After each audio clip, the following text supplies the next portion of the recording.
শিক্ষকের দাবিতে ছাত্রদেরকে পথে নেমে আন্দোলন করতে হয়, এই ছবি বাংলার শিক্ষা ব্যবস্থার উজ্জ্বল নিদর্শনকেই প্রমাণিত করে। অতীতেও শুধু আন্দোলন নয়, শিক্ষকের দাবিতে ছাত্রদের পুলিশের গুলিতে শহীদ হবার ঘটনাও এ বাংলায় ঘটে গিয়েছে, যার উজ্জ্বল দৃষ্টান্ত ইসলামপুর থানার দাড়িভিট এলাকা। সোমবারও সেই ধরনের একটি ঘটনা ইসলামপুরের স্বনামধন্য শিক্ষা প্রতিষ্ঠান ইসলামপুর হাই স্কুলে ঘটে গেল। দীর্ঘ কয়েক দশকের ঐতিহ্যবাহী ইসলামপুর হাই স্কুলের এনসিসি বিভাগ শিক্ষকের অভাবে আজ বন্ধ হতে চলেছে। আশ্চর্যজনকভাবে ইসলামপুর হাই স্কুল কর্তৃপক্ষের এই বিষয়ে কোনো হেলদোল নজরে আসেনি। দীর্ঘদিন ধরে শিক্ষকের দাবিতে ছাত্ররা প্রধান শিক্ষকের সাথে বারবার আলোচনা করলেও তা ফলপ্রসূ হয়নি। সোমবার ফের বিষয়টি নিয়ে ছাত্ররা স্কুল কর্তৃপক্ষের সঙ্গে কথা বলতে গেলে কর্তৃপক্ষ কথা বলেনি বলে অভিযোগ। এরপর স্কুলের প্রধান গেটের সামনে দীর্ঘ সময় ছাত্ররা বিক্ষোভ দেখায়। পরে তারা শহরের মূল সড়ক অবরোধ করে বিক্ষোভ দেখায়। এতে ব্যস্ত সময়ে সড়কে তীব্র যানজট সৃষ্টি হয়। সড়ক অবরোধের খবরে ঘটনাস্থলে পৌঁছায় ইসলামপুর থানার পুলিশ। পুলিশের হস্তক্ষেপে প্রায় 15 মিনিট অবরোধ চলার পর তা উঠে যায়। ছাত্রদের গোটা কর্মসূচিতে সামনে এসে নেতৃত্ব দেয় এসএফআই।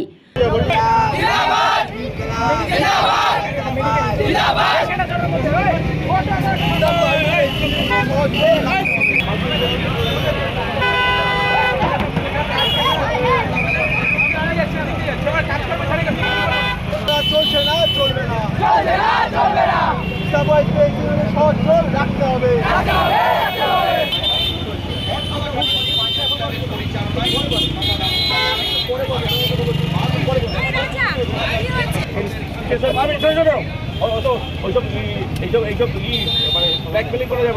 যেটা বলছি আমি হেডমাস্টারের কথা বলছি।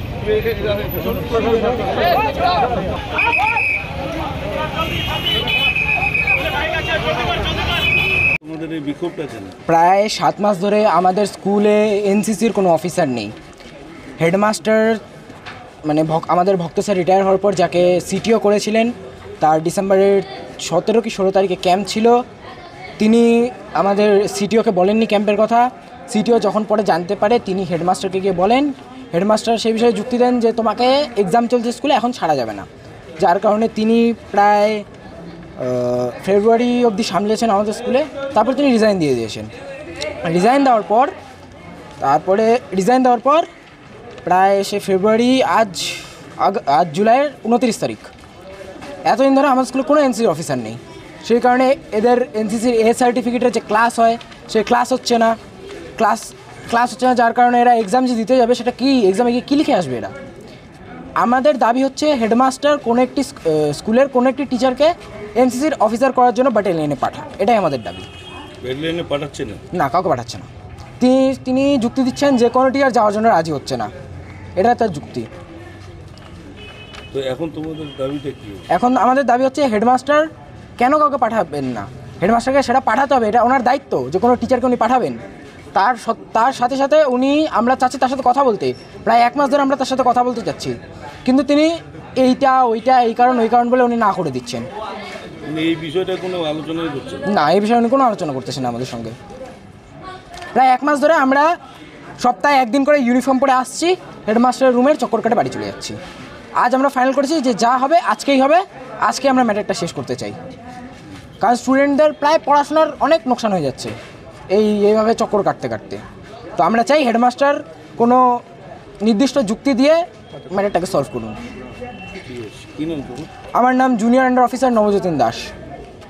ছাত্ররা গত 2 মাস ধরে পারলে স্যারের কাছে ঘুরে যাচ্ছে তাদের এনসিসি ইউনিট বন্ধের পথে।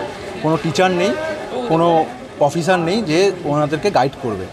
তো স্কুল কর্তৃপক্ষের দায়িত্ব কেউকে ব্যাটালিয়নে পাঠানো এবং ট্রেনিং নিয়ে এসে এবং এদেরকে ট্রেনিং দেওয়া। তো সেটা হচ্ছে না। 2 মাস ধরে ওনারা বলছে, কোনো মতে কোনো সুরাহা বের করতে পারছে না হেড স্যার, কোনো আশ্বাসও দিতে পারছে না যে কিছু একটা বের করবে, তাও করতে পারছে না। আমরা এসেছিলাম আজকে হেড স্যারের সাথে কথা বলতে, জাস্ট খালি একটা কথা বলবো আর একটা মেমোরেন্ডাম টাইপের দেওয়া, কিন্তু হেড স্যার সেটাও নিতে রাজি না এবং কোনো কথা বলতেও রাজি না। হেড স্যার 10টা মিনিট কথা বলতে রাজি না ছাত্রদের দাবি নিয়ে, না আমাদের সাথে না ছাত্রদের সাথে, কারোর সাথে না। হেড স্যার কোনো মতে কোনো কথা বলতে রাজি না। এই কারণে আমাদের এখানে অনেকক্ষণ ধরে বিক্ষোভ আন্দোলন করেছি স্যার, তারপরেও কোনো মতে স্যার কথা বলতে রাজি না।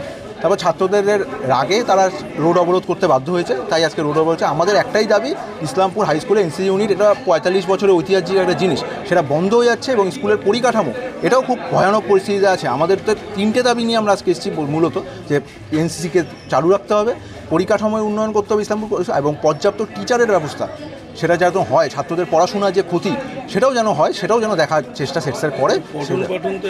ঘটনা উঠে গেছে, আমরা দেখতে পাচ্ছি যে আমরা সকাল 11টা থেকে দেখে যাচ্ছি 5-6 ছাত্ররা রাস্তায় বসে, বাইরে বসে, গাছতলায় বসে আড্ডা মারছিল। আমরা নিজের চোখে দেখা, আমরা কোনো ক্লাস হচ্ছে না, 11টা থেকে দেখছি, আমরা 11 থেকে এখানে আছি আন্দোলনে, 11 থেকে আমরা দেখছি বাইরে 5-6 ছাত্ররা বাইরে বসে আছে। তারা আমাদের হয়তো স্লোগান দেখে এখানে এসছে এবং তাদেরকে মেরে ঠেরে ভাগিয়ে দেওয়া হয়েছে, এটাই হয়েছে। কেন বাইরে বসে আছে আমরা জানি না, আমরা ভিতরে ঢুকতেও পারছি না, সকাল থেকে বাইরে কোনো গেট খুলছে না, গেট বন্ধ করে রাখছে, কোনো কথাও শুনছে। এখানে এসেছিল অফিসে, আমি অফিসে কেন বলছি এখানে দিয়ে চলে যাও, আমার যেদিন সময় হবে আমি কথা বলে নেব।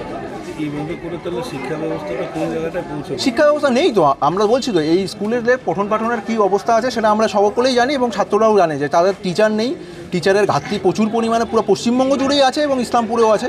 হ্যাঁ, গেস্ট টিচার দিয়ে ইসলামপুরের বহু সংখ্যক স্কুলে গেস্ট টিচার দিয়ে স্কুল চলে, এইভাবে কতদিন চলতে পারে? আমি সরকারের কাছেও দাবি রাখবো যে যেন ছাত্রদের ভবিষ্যৎ নিয়ে এইভাবে খেলা না হয় এবং রাজনীতিকরণ করতে গিয়ে যেন ছাত্রদের ভবিষ্যৎ নিয়ে খেলা না হয়। স্কুলের পরিকাঠামো বোর্ড আছে, পরিচালন সমিতি আছে, তারা কি করছে আমি জানি না।